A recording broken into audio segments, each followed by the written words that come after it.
गपशप में मैं हूं आपका होस्ट समीर जोकर। नाज़रीन, गपशप ये जो हमारा यूट्यूब चैनल है उसका प्योर ऑब्जेक्टिव जो है वो अवेयरनेस की कैंपेन है कि जितने भी हमारे इश्यूज़ हैं डे टू डे हमें फेस करना पड़ते हैं, उसमें हमने अपनी पब्लिक को अवेयर करना है इसको लेके जितने भी मसाइल हैं, ताकि उनका प्रीएम्प्टिव मेजर्स दिए जा सकें और उनके मसाइल का जो है वो हम हल ढूंढ सकें। तो आज का जो हमारा टॉपिक है वो है कैंसर, पर्टिकुलरली ब्रेस्ट कैंसर की अवेयरनेस के हवाले से। अक्टूबर का महीना पूरी दुनिया में कैंसर की अवेयरनेस के हवाले से जो है इस पे कैंपेन जो है वो जारी है। तो हम भी अपना हिस्सा डाल रहे हैं इस हवाले से कि पाकिस्तान जैसा जो मुल्क है इसमें ब्रेस्ट कैंसर के इतने कोई केसेस रिकॉर्ड हो रहे हैं, ऑलमोस्ट 1 लाख के करीब जो खवातीन हैं वो ब्रेस्ट कैंसर में डायग्नोज होती हैं पाकिस्तान में। तो ये तो वो केसेस हैं, ये वो लोग हैं जो कि रजिस्टर्ड होते हैं, जो कि डायग्नोज होते हैं। पता नहीं कितने ही लोग हैं जिनकी जो ब्रेस्ट कैंसर है वो डायग्नोज ही नहीं हो पाती, और उसके रास्ते में कितने रुकावटें हैं, क्या क्या इश्यूज हैं, ऐसा क्यों होता है, वो हम इन डिटेल जो है वो इस वीडियो में डिस्कस करेंगे। तो नाज़रीन, ब्रेस्ट कैंसर के हवाले से हम बात करें, ब्रेस्ट कैंसर है क्या? ब्रेस्ट कैंसर एक्चुअली जितने भी सेल्स हैं ब्रेस्ट के, जब वो एबनॉर्मली ग्रो करना शुरू कर देते हैं और वो आउट ऑफ कंट्रोल हो जाते हैं तो वो ब्रेस्ट कैंसर का सबब बनते हैं। नाज़रीन, ये कैंसर जो छाती का कैंसर है ये मर्द हजरात में भी डायग्नोज होता है, लेकिन अगर रेशियो इसकी देखी जाए तो खवातीन में इसकी जो एक रेशियो है वो बहुत ज़्यादा निकलती है, इसको 4 से मल्टीप्लाई कर सकते हैं। तो नाज़रीन, पाकिस्तान में हर 8वीं जो खातून है वो ब्रेस्ट कैंसर में मुब्तला है। तो बात करते हैं हम ब्रेस्ट की साख्त के हवाले से। तो 3 डिफरेंट जो हिस्से हैं ब्रेस्ट के वो हम यहाँ पे आपको बताते हैं। एक तो है लोब्यूल्स। लोब्यूल्स जो है वो हिस्सा है छाती का जहाँ पे जो मिल्क है वो प्रोड्यूस होता है। तो दूसरा हिस्सा जो है उसका वो है डक्ट्स, यानी वो नालियां जो उस मिल्क को लेके निपल्स की तरफ लेके जाती हैं। और उसके बाद क्या आता है, उसके बाद उसके कनेक्टिव टिश्यूज आते हैं, फेब्रास, जो कि इस सारी जो आपकी ये ब्रेस्ट है उसको जोड़ के रखते हैं, उसको कंपाउंड करके रखते हैं। तो ज्यादा चांसेस ब्रेस्ट कैंसर के या जो एबनॉर्मली ग्रोथ है ब्रेस्ट के सेल्स की वो कहाँ पे होती है, वो लोब्यूल्स में, और उसके बाद डक्ट्स में जो है वो मैक्सिमम चांसेस होते हैं कि कैंसर के जो वो टिश्यूज हैं या वो सेल्स हैं वो डेवलप हों। नाज़रीन, उसमें जो सबसे ज़्यादा जो इम्पॉर्टेंट पोर्शन है अवेयरनेस के हवाले से, वो ज़रूरी है कि हमें पता हो कि उसकी सिम्टम्स क्या हैं, उसकी अलामात क्या हैं। तो नाज़रीन, सिम्टम्स के हवाले से अगर हम बात करें तो सबसे पहले तो जो छाती का हिस्सा है, जो पार्ट है आपकी बॉडी का ब्रेस्ट, उसकी जो स्किन है वो थिक होना शुरू हो जाती है, उसमें लंप पड़ने शुरू हो जाते हैं, और जो उसका सराउंडिंग पार्ट है, जो इर्द गिर्द का हिस्सा है, उससे वो डिफरेंट नजर आते हैं। इसकी दूसरी जो सिम्टम है उसमें इसका जो साइज है ब्रेस्ट का, जो उसकी शेप है, उसमें एक रेडिकल जो चेंज है वो नजर आती है। उसकी ग्रोथ बढ़ जाती है या कम हो जाती है, यानी उसकी शेप, उसका साइज जो है वो इफेक्ट होता है। नाज़रीन, इसकी ब्रेस्ट कैंसर के अगर काजेज के हवाले से हम बात करें तो इसमें जो है वो जो रिसर्चर है वो डिफरेंट उनका पॉइंट ऑफ व्यू है, वो उनके अप्रोच है। वो कहते हैं कि जी ये जो इनमें वजूहात बनती हैं इसकी कैंसर की, तो उसमें एक तो हार्मोनल जो इफेक्ट है वो भी आते हैं। हार्मोनल चेंजेस जो हैं, हार्मोन्स जो हैं उनमें जो तब्दीली है, उनका जो डिसऑर्डर है वो भी इसकी वजह बनता है।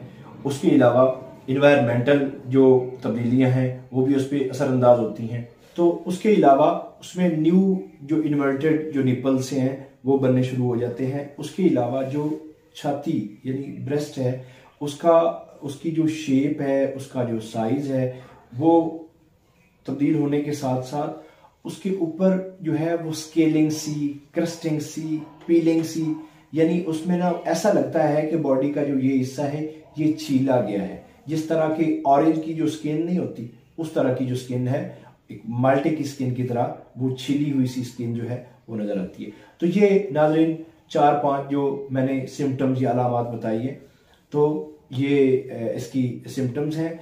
इसके लिए ज़रूरी है कि जो ख़वातीन हैं वो खुद से इसका जो है वो मुआयना टाइम एंड अगेन करती रहें, और ऐसी कोई भी तब्दीली अगर उनको मिलती है, लम्प्स की शक्ल में, उसकी साइज में अगर कोई फ़र्क आ रहा है, उसकी स्किन छीली जाती है, उसके न्यूली इन्वर्टेड जो निपल्स हैं उनकी ग्रोथ हो रही है, तो उसको ये अलार्मिंग है और इसके लिए ज़रूरी है कि वो मेडिकल चेकअप ले। हाँ, तो नाज़रीन सिम्टम्स के हवाले से हम बात कर रहे थे। तो इसमें जो ब्रेस्ट कैंसर की वजूहात बनते हैं, वो सेल्स बनते हैं जो कि अब नॉर्मली जिनकी ग्रोथ होती है और वो उनकी ग्रोथ जो है वो आउट ऑफ कंट्रोल हो जाती है। इसमें जो सेल्स हैं वो मैक्सिमम जो है वो उसकी एक्यूमुलेशन हो जाती है और वो जाके लंप बनाते हैं और जाके वो कैंसर का सबब बनते हैं। तो नाज़रीन इसमें जो सिम्टम्स के हवाले से हम बात की, तो इसमें लाइफस्टाइल जो है वो भी मैटर करता है। उसके अलावा तो इसमें लाइफस्टाइल का, इन्वायरमेंट का और हार्मोनल जो चेंजेस हैं उनका बहुत ज़्यादा रोल होता है ब्रेस्ट कैंसर के हवाले से। तो नाज़रीन सबसे इम्पॉर्टेंट जो बात इस वीडियो में मैं करना चाह रहा हूँ, इसकी जितने भी हमने फैक्टर्स देखे हैं, जो इसका डेथ रेट है, इसके डेथ रेट को हम कैसे डिक्रीज कर सकते हैं, हम इसको कैसे कम कर सकते हैं, वो कर सकते हैं इसकी अर्ली डिटेक्शन से। अर्ली डिटेक्शन में क्या चीज़ आड़े आ रही है, पर्टिकुलरली मैं पाकिस्तान के हवाले से बात करूं तो वो है फैसिलिटीज़ की कमी। हेल्थ फैसिलिटीज़ की बहुत ज़्यादा कमी है। इस हवाले से लास्ट ईयर सुप्रीम कोर्ट ने एक डिसीजन भी दिया था कि जितने भी तहसील लेवल के या डिस्ट्रिक्ट लेवल के जितने भी पब्लिक हॉस्पिटल्स हैं, उनमें जो मेमोग्राफी का डिपार्टमेंट है वो होना चाहिए कि टाइम एंड अगेन जो है वो जो ख़वातीन हैं उनको चांस मिल सके कि वो उनका अपने टेस्ट जो हैं वो करवा सकें और अपना चेकअप ले सकें। तो सबसे बड़ी वजह जो है वो ये है कि उसका प्रॉपर जो है टाइम पे उसको डिटेक्ट नहीं किया जाता। डिटेक्शन में क्या वजूहत है, टाइमली डिटेक्ट ना होने की क्या वजूहत है, तो उसमें जो सबसे बड़ी वजह है वो कंजर्वेटिव माइंडसेट है। तो ख़वातीन जो हैं वो हिचकिचाती हैं कि ये हमारा प्राइवेट पार्ट है और हम ये जाके डॉक्टर को कैसे दिखाएं।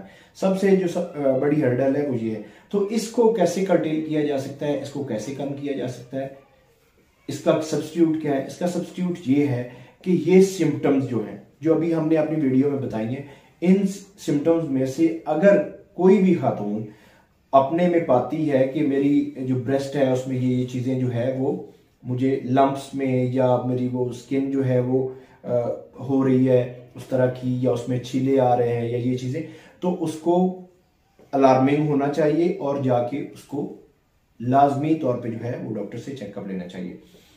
उसके अलावा जो ख़वातीन है हमारे मुआशरे में, हमारी सोसाइटी में, उनकी फाइनेंस तक जो है वो अब उनके कंट्रोल में नहीं होता। इवन जो खाते पीते घराने हैं उनकी ख़वातीन भी जो हैं वो इन चीज़ों को नहीं देखती। तो उस वजह से भी उन्हें लगता है कि हम अगर डायग्नोज हमारा होता भी है, ये चेकअप इस तरह होता है, तो हम कैसे जो है वो पैसा कहाँ से लगाएंगी। तो इसमें सबसे कीमती एसेट जो है वो हमारी ख़वातीन है। उनका हमारे नेशनल जो ग्रोथ है, प्रोग्रेस है हमारी कौम की, ऑलमोस्ट 50% जो वर्ल्ड का है वो ख़वातीन ही है। और ख़वातीन की वजह से ही जो दुनिया है वो कायम दायम है। वो हमारे बच्चों की माएँ हैं, वो हमारी बहनें हैं, वो हमारी माएँ हैं। तो उनकी जो ज़िंदगी है वो एट रिस्क नहीं होनी चाहिए। ये एक पैगाम जो हमने दिया है अवेयरनेस के हवाले से, ये मैक्सिमम शेयर करें, ख़वातीन तक पहुँचाएँ, और ख़वातीन जो हैं वो मैक्सिमम अपनी बाकी जो कलीग्स हैं, बाकी जो दोस्त हैं, जो उनकी क्लास फेलोज़ हैं, उन तक पहुँचाएँ, ताकि इस मोज़ी मर्ज़ से जो है वो हमेशा हमेशा के लिए छुटकारा हासिल किया जा सके। नाज़रीन, थैंक यू सो मच और थैंक्स फॉर द एनकरेजमेंट।